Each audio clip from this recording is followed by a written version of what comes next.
Hello, good evening. आइए देखते हैं सारा आकाश उपन्यास से प्रभा का चरित्र चित्रण। तो उपन्यास में जहाँ तक समर की बात है तो तत्कालीन भारत के युवा वर्ग का प्रतिनिधित्व पात्र है। वहीं प्रभा पढ़ी लिखी आधुनिक विचार रखने वाली युवती तथा बहू का प्रतिनिधित्व पात्र है। यानी उस समय की बहू की स्थिति कैसी थी और भी पढ़ी लिखी लड़की जब बहू बनकर आ रही थी तो उसको जीवन में बहुत से कष्ट झेलने पड़े थे। तो इसमें बहुत सी उसके चरित्र में कई सारी विशेषताएं हैं जो हम लोग देखेंगे। पहला है पढ़ी लिखी और सुशिक्षित। तो चूँकि 1959 में यह उपन्यास प्रकाशित लिखी गई थी, 1951 में प्रकाशित हुई 59 में। तो उस समय में प्रभा अगर 10वीं पास थी तो बहुत बड़ी बात थी और उसकी आचरण जो शिष्टता है वो दिखाता है कि बहुत ही सुशिक्षित थी, सभ्य थी। दूसरी बात हम लोग देखते हैं कि वो कुशल गृहिणी है। जब वो बहू बनकर दूसरी बार के रूप में जब आई, घर ससुराल आई दूसरी बार, तो घर की सारी जिम्मेदारियों को उसने किस प्रकार संभाल लिया था। सबकी भोजन पानी, उनके कपड़े इत्यादि का ध्यान रखती, भाभी का ध्यान रखती जो अभी माँ बनी थी, और अपनी सास यानी समर की अम्मा जी का भी ध्यान रखती, सेवा करती, पैर दबाना इत्यादि सारी चीज़ें वो किया करती थी। रूपवती और गुणवती, जैसी गुणवान थी गुणवती थी वैसे ही वह रूपवती भी थी। ठीक है, यानी उसकी रूप की चर्चा थी। सभी कहते थे कि बड़ी बहू से छोटी बहू अधिक सुंदर है। यहाँ तक कि समर जो विवाह की इच्छा नहीं रखता था लेकिन वो भी पल भर उसे देखना चाहता था। गुणवान थी, सबका आदर सत्कार करती थी, शिष्ट स्वभाव से रहती थी, कम बोलना, रहन सहन जब वो पहली बार आई तो बहुत ही उच्च स्तर का था। लेकिन एक बात थी कि वो हठी थी। हठ कहाँ दिखता है?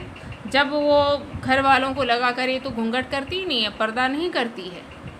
ठीक है, तो घर में बहुत बवाल हुआ। बाबूजी ने बहुत खरी खोटी सुनाई, अम्मा ने भी सुनाया, किंतु उस पर कोई प्रभाव नहीं पड़ा। वो ठान चुकी थी कि पर्दा नहीं करेगी तो नहीं करेगी, बस बहुत करती थी। तो वो घर में जब बड़े बुजुर्ग आते थे तो अपना चेहरा वो घुमा लिया करती थी। परिश्रमी देखा जाए तो वो बहुत ही परिश्रमी है।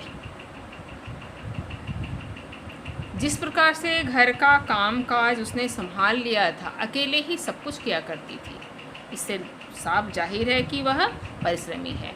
और जब उपन्यास के आखिरी क्षण में जब हम लोग देखते हैं कि समर की ड्यूटी लग गई, यानी उसे काम पकड़ लिया, तो सारा दिन भर काम करना पड़ता था। उसके बावजूद भी वो सुबह 3 से 4 बजे उठ करके उसके भोजन पानी की व्यवस्था करती थी। अच्छा, वो स्वाभिमानी भी थी।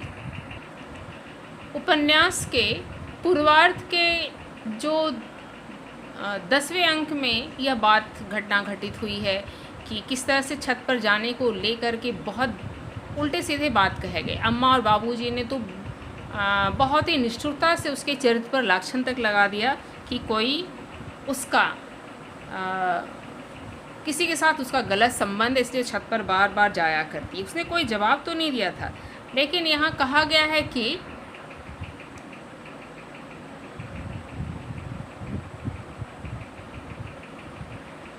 उसने अम्मा को कोई जवाब तो नहीं दिया, लेकिन बहुत ही तीव्र दृष्टि से उसने देखा था। और उस दिन वो रात भर सोई नहीं, छत पर रह गई। जब समर छत पर गया पानी पीने के, उसे लगा कि छत पर कोई रो रहा है, तब देखा कि ये तो प्रभा है और उसने रोने का कारण जानना चाहा। पहले तो बात नहीं कर रहा था, लेकिन सोचा नहीं, इसे पूछना चाहिए। तब उसने जिस तेज से उसने रोना शुरू किया था, जिस तीव्र दृष्टि से, ऐसा लगा कि अग्नि नेत्र से उसे देख रही है, बिल्कुल जिंदा खा जाएगी। और झकझोर कर उसने पूछना चाहा था कि उसकी गलती क्या है, क्यों उसके साथ इस तरह का व्यवहार किया जा रहा है। उस दिन पता चला कि वो स्वाभिमानी है, उसके स्वाभिमान पर ठेस पहुंची थी और सारी बातें बर्दाश्त कर सकती थी, लेकिन चरित्र पर लांछन नहीं बर्दाश्त कर सकती थी। और उस दिन वो बहुत दुखी हुई थी। उसके बाद हम देखें तो एक आदर्श पत्नी का गुण है उसके अंदर। ठीक है, यानी एक पत्नी के सभी गुण।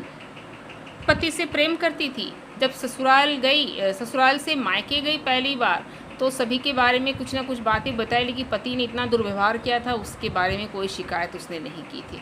आने के यहाँ भी जब आई, पति उसे कोई मतलब नहीं रखता था, लेकिन फिर भी उसके कमरे की साफ़ सफाई करना, कपड़ों की साफ़ सफाई करना, उसके कमरे में भोजन पानी इत्यादि रख देना, वो तमाम चीज़ों का ध्यान रखती थी।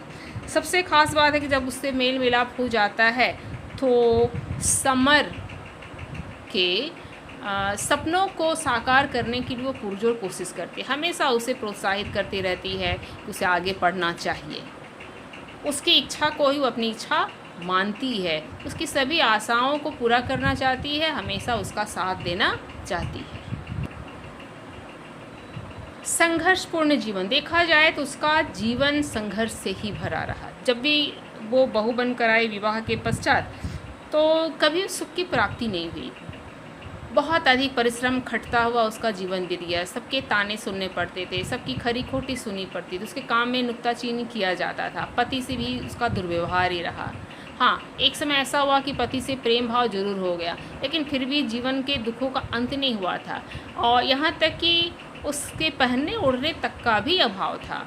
साफ़ सफाई अपनी नहीं रख पाती थी, शायद साबुन इत्यादि का भी अभाव था। इस तरह से उसका जीवन बड़ा ही संघर्षपूर्ण रहा, कष्टों में रहा, लेकिन प्रभा बड़े धैर्य से अपने कर्तव्य का पालन करती हुई दिखाई देती है, और पति की खुशियों में उसने अपनी खुशियाँ ढूंढनी आरंभ कर दी थी। धन्यवाद।